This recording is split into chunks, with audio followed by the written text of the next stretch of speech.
Bonjour, alors pour faire court, si vous êtes deux à regarder cette vidéo, alors l'un d'entre vous a déjà perdu son emploi dans les prochaines années.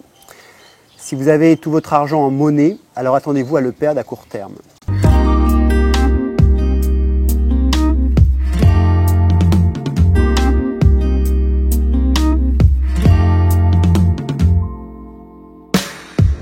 Alors maintenant, venons-en à la monnaie. Je ne sais pas si vous avez vu passer en 2018 cette chronique d'Agora qui expliquait que le grand reset monétaire mondial s'était déjà produit et que la nouvelle monnaie mondiale est adossée à l'or. Alors peut-être que pour certains c'est passé inaperçu, mais ce n'est pas une annonce anodine. En janvier 2020, donc hier, dans or.fr, ils annonçaient que le reset monétaire a commencé. Vous avez d'ailleurs deux experts en métaux précieux, c'est Ronald Stoffels et Egon von Greyerz, alors excusez-moi pour l'accent, qui dans leur interview partagent leur point de vue sur la manière de faire face aux risques baissiers et leur implication dans l'économie mondiale. Les points clés à retenir de cette discussion sont ceux-là, écoutez bien.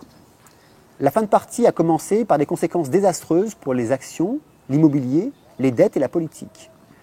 Les banques centrales sont en mode panique et elles achètent de l'or pour se préparer à un nouveau système monétaire. Les banques européennes sont totalement en faillite. L'hélicoptère monétaire et la MMT sont garantis. Une énorme ruée vers l'or est sur le point de commencer lorsque ça fera la une dans les journaux.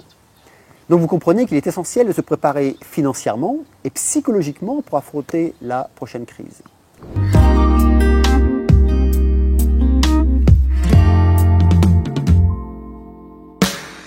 Eh bien rappelez-vous, j'en avais parlé au tout début de la crise de cette pseudo-pandémie du Covid-19. Il y a 3 mois, j'avais annoncé que ce jeu médiatique servait principalement à justifier les erreurs et les actions criminelles des organismes financiers, puisque la problématique économique maintenant est sur le dos du Covid-19. Eh bien, pour répondre à la question, il faut savoir que c'est aujourd'hui que ça va commencer, puisque de plus en plus de médias de masse l'annoncent ouvertement. Ici, Le Figaro, il y a 7 jours, le jour où je fais cette vidéo, qui annonce la grande réinitialisation qui a été une annonce du FMI en mars dernier, et le Covid a bon dos. Regardez. Il est de notre devoir de rétablir un système fonctionnel de coopération mondiale, intelligente, structurée, pour relever les défis des 50 prochaines années. Le Covid-19 a accéléré notre transition vers l'ère de la 4e révolution industrielle. Nous devons nous assurer que les nouvelles technologies dans le monde numérique, biologique et physique restent centrées sur l'homme et servent à la société dans son ensemble, en offrant à chacun un accès équitable. Nous ne devons pas rater cette fenêtre d'opportunité. Alors, bien sûr, on parle ici de modifier notre monnaie de manière purement numérique et de réinventer un système économique. Et puis, dans Économie Matin, Charles Sana l'annonce aussi avec un titre un peu plus dévastateur. Mais c'est normal, lui, il est indépendant. La grande remise à zéro du système est officiellement admise, elle aura lieu et va vous ruiner. Et oui, le grand reset monétaire est officiellement admis par le FMI, qui a été clairement annoncé par Christine Lagarde, la patronne du FMI. Alors pour ceux qui ne savent pas ce qu'est le FMI, c'est le Fonds monétaire international. Et puis c'est une institution qui regroupe, je crois, 189 pays, si je ne fais pas d'erreur. Et leur but, c'est quoi? C'est de promouvoir la coopération monétaire internationale et garantir la stabilité financière. Alors il faut comprendre qu'avec 189 pays, le FMI a un poids important aussi bien sur les décisions politiques qu'économiques, par rapport à notre monde.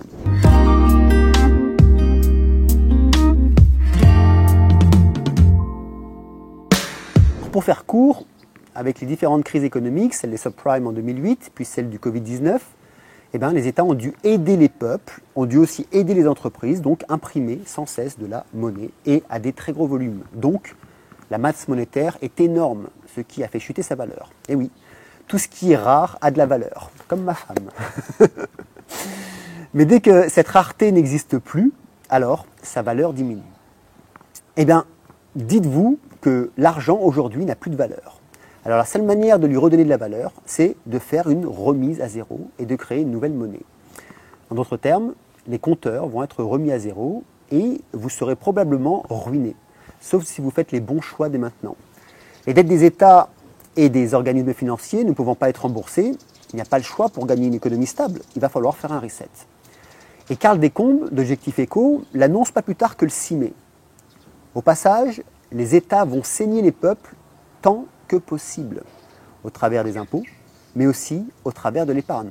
En France, assurance vie et livret A. Pour au final laisser les particuliers avec une épargne dans une monnaie de singe.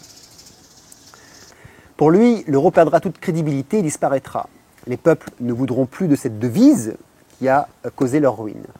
Et puis le dollar risque de suivre le même chemin alors que le yuan des Chinois, pour eux, ça dépendra uniquement des montants de réserves amassés. Et la suite, comme ça s'est toujours passé. L'ancienne monnaie fiduciaire qui a perdu son crédit disparaîtra et une nouvelle la remplacera. Au passage, tous les détenteurs de l'ancienne monnaie seront ruinés. Honnêtement, je ne pense pas qu'il y aura une gouvernance mondiale car les peuples ne voudront pas. Cependant, la monnaie de remplacement, elle, sera vraisemblablement mondiale, mais pas accessible aux particuliers. Il y aura alors des devises nationales pour faire tourner l'économie au quotidien.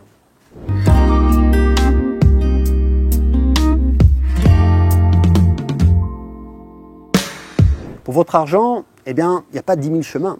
Préférez l'or et la terre pour vos investissements. Évitez de conserver de grosses sommes d'argent sur vos comptes en banque, ou aussi sur vos placements.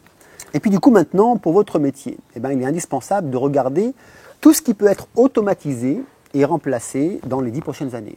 En d'autres termes, tout ce qui va devenir inutile, de le supprimer dès maintenant. La BBC d'ailleurs a mis un petit logiciel accessible gratuitement, ici je vais vous faire voir, qui vous permet de regarder le pourcentage que votre métier a de se faire remplacer par un robot dans les 15 prochaines années.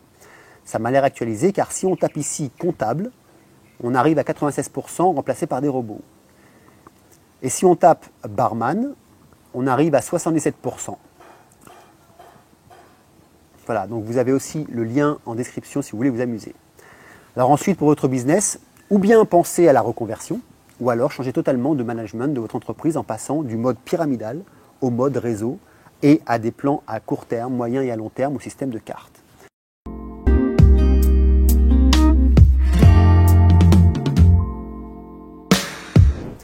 En premier, tous les assistants juridiques, pour à peu près 98%, ce sont les avocats, ce sont les juges. Il faut comprendre que la justice des hommes est une justice catégorisée, c'est-à-dire qui se réfère à des textes de loi.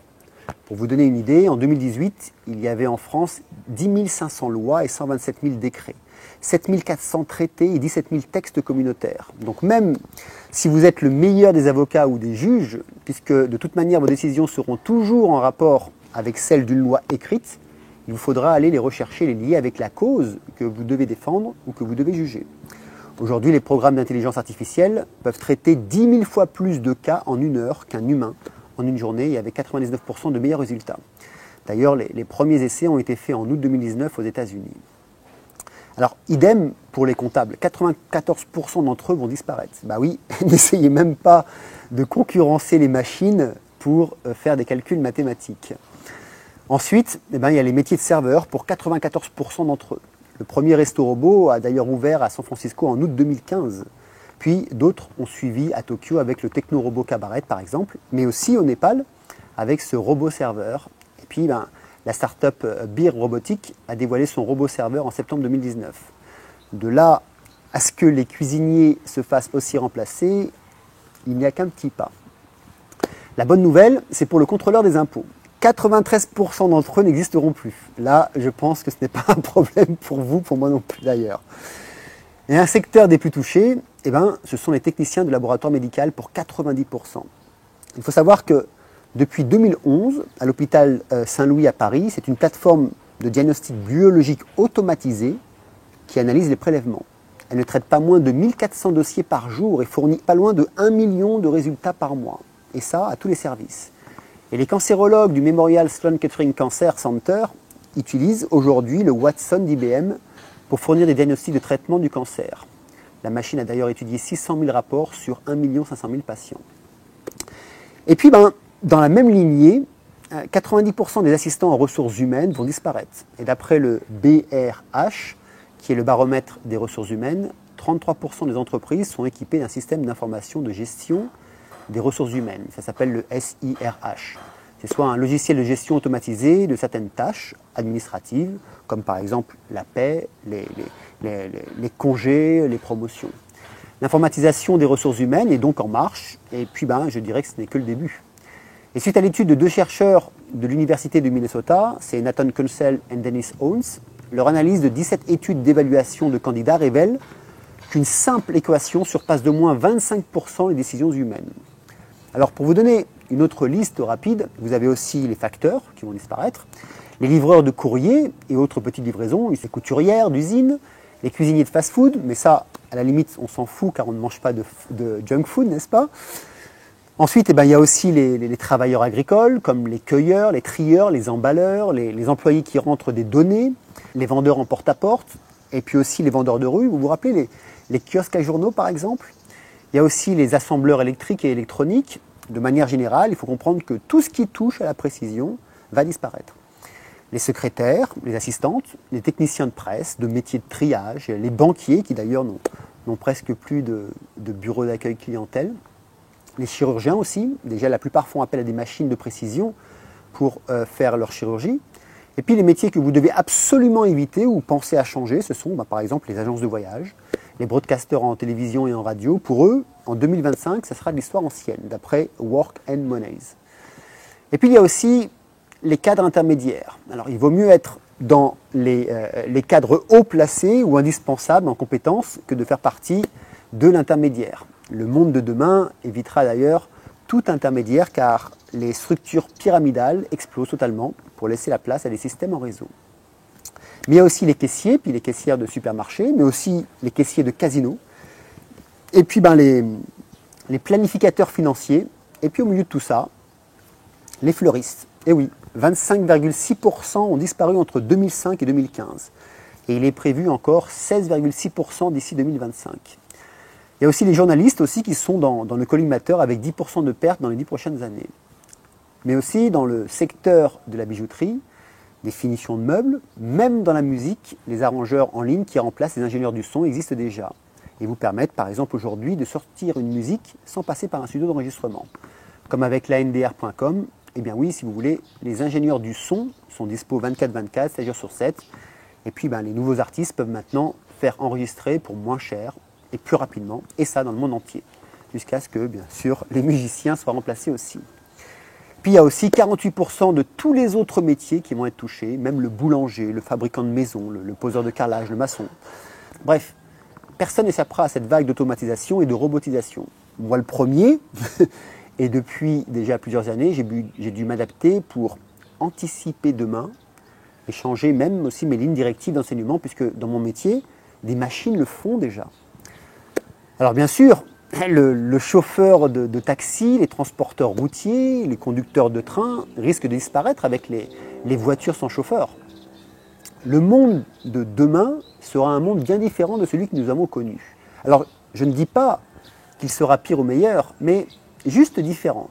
Ce qui le rendra pire ou meilleur, ce sera uniquement la manière dont nous allons utiliser cette technologie. Car il y a des innovations qui ont du sens, comme par exemple cette ferme flottante à Rotterdam pour faire face au réchauffement climatique. Et aussi, il y a aussi le live straw, la paille qui filtre l'eau pour la rendre potable. Mais il y a aussi les jeux vidéo qui deviennent des contre-attaques à la censure avec le jeu de Minecraft, où des joueurs en ligne ont créé une bibliothèque virtuelle pour y placer des articles et des livres censurés par les gouvernements. Ça serait pas mal d'ailleurs qu'on fasse la même chose pour les vidéos YouTube. Et puis dans les belles innovations, peut-être qui verront le jour, on peut dire peut-être une médecine personnalisée qui sera en fonction du métabolisme de chaque patient et non une médecine normalisée.